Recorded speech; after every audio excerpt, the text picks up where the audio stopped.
nuksibro noibo CISF nuksibro moina pura pochai porai nungaibro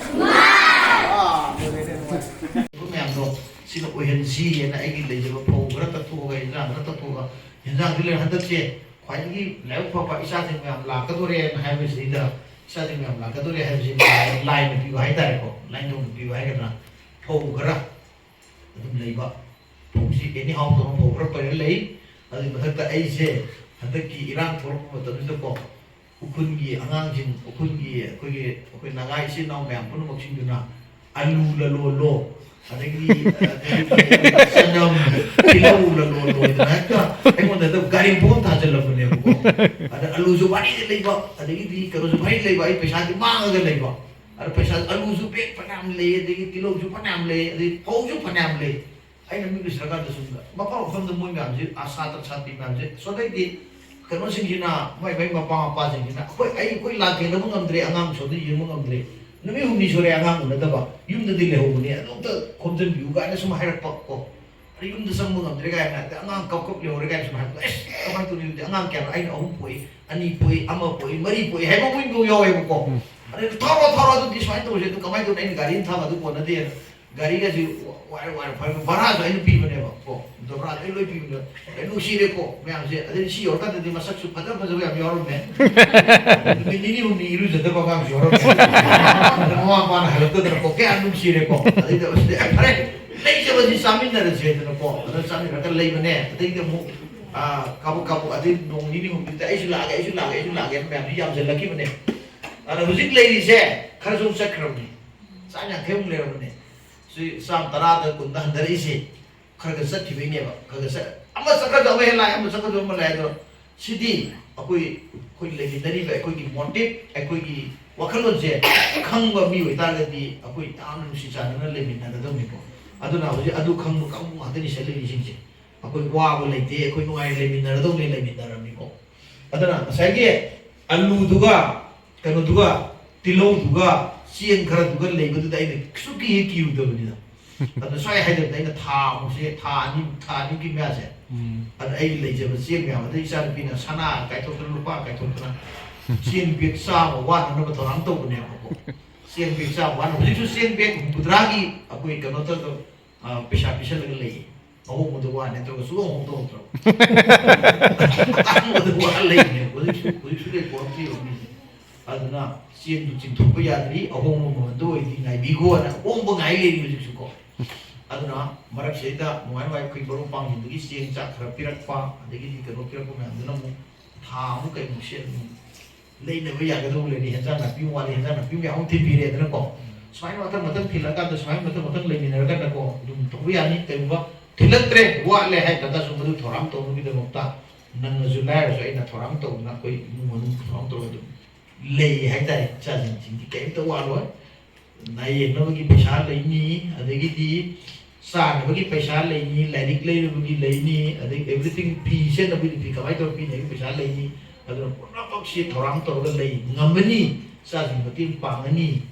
taseng na moi myam ji kan da ya de pi lairik ki education atmosphere mangan ta de angang mangani adu na angang mangan bi ya de adu na par ju patu ju ko myam se pul ga le minarim Master lapiri ba aku ini uji kita brother orang lepak ko thaga seri saya segi memang lapiram ba thaga seri na makan ke lagi ko saya lapiram se bi mengatara di sore grup ni mengat di sore puno thaga seri ana ini lai kram ye ko ada gidi ko ko laser phangabro lagi boy itu color boy pangiko layak yang betul panggerko drawing paper tu panggerko ada tu piramisi kanoniko CISF Manipur ki CISF di nahan ina hai beda prime minister ngai ba chief minister ngai ba adagi di ha ngai chief minister okami bo bisa ngai ba adagi koi governor naga lei ko mayam si ji so ngak ba koi security force ma lei ko adagi kamu sing dugi dei yaw ba mai dei sing mấy cái ổn sao số số này có hay mấy chú bồi bây ni có lấy em hay là đi xe sơ ki inspector bồi ni đây cái DSP cái bồi ni có lấy có mấy chú có số quá prime minister president là mỗi ngang tôi nhưng mà awang có tham security force ni có mấy chú có aduna adumai to uddo gi manung de yawa meite gi officer sing meite gi adugi loi me ampuno sing gi security force gi me amduna ko akoi gi seida leibe seida no gi asa pot wali boy wali ka sum pong ta ba sida ko ada bobe de le no bi amana ko mokoi de piu hai na ko bobe de le ba no isi hai ta ko no isi sing amana bobe da tare ba ko smai ka ngam no sa no je facebook ka gi adu ta ba de na du boy me adu thilu so kwa ji gi da ta adagi boy me adu thibiru so so akoi gi isan ji gi da ta hai na hai ko de gi boy mabung boy ma yam jin na lak ta ko asi ji se nahan boy tilama matung da no color pencil me am piram matung da si di asa pot am pore ko asa pus yaure hawa yaure sinwa yaure morok yaure adagi ngari yaure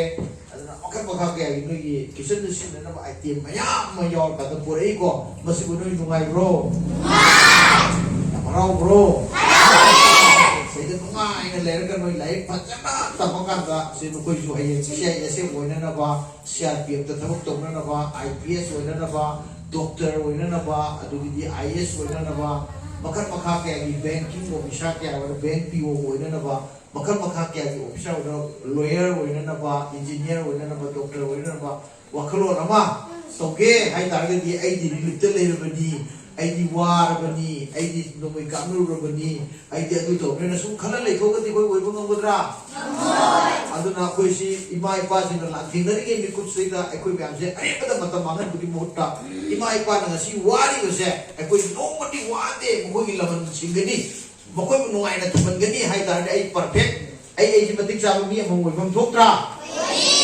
matik sa mi among boige hai ta ga di isa pan maga loina na ekoi gi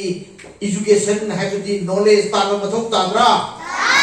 maram aduna na koi pamjita wa ba khangano nuai ta ba legano sa ba thak ko hawi hauti hai gano ko leiba pamjing jina sijin raka da me am pa ai ba aduga imung jina buthoi ba relief committee jina na koi de pi bi sing jina sufficient wale yam na pare hai na kan ko lo na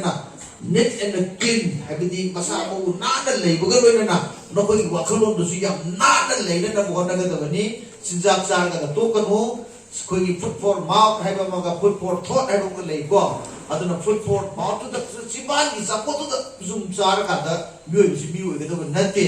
wa khan ni jinja am sa ga da ni food for thought hai ko food for thought se leina na ni to ni wa khan khan ga da ni food for thought to na ni na koi de engineer wa ga do ba food for thought to na ni na koi da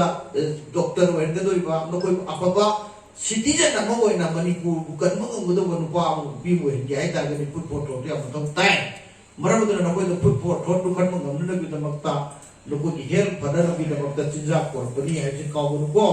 maram do na koi na pore ba jinja se na koi na phatta anga ko ita ni mo ai ma da tai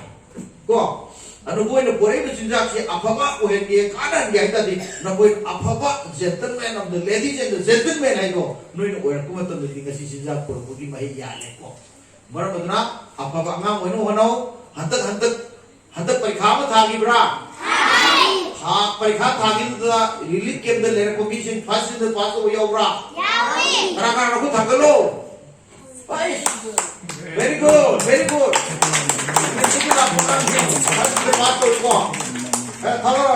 yare fajan yore ko adu ita ni no koi su choi da no ke no koi yum mai sa ko yum nu kan mo ngam ni fajan to di ko sai ko di tha ko di to parikha ko ni no koi first division fajan to ba hey metric to position lower the any kind of job any kind of employee nu uibu ngam ni ha ko aduna afaba wai ngam ni labor version first class labor oi bi ko thabak yam to bi ko aduna thabak yam na to bo mi ngam bi ko ya hai ta di mark yam na phang mi oi da ni mark yam na phang da mi na thok yam ke su to ko ya ke ko aduna mark yam na phang da ba ni ma tu matik sa ba knowledge na ko de le ga da ni ma ngam na bi da mo da ni ko ngam phom se da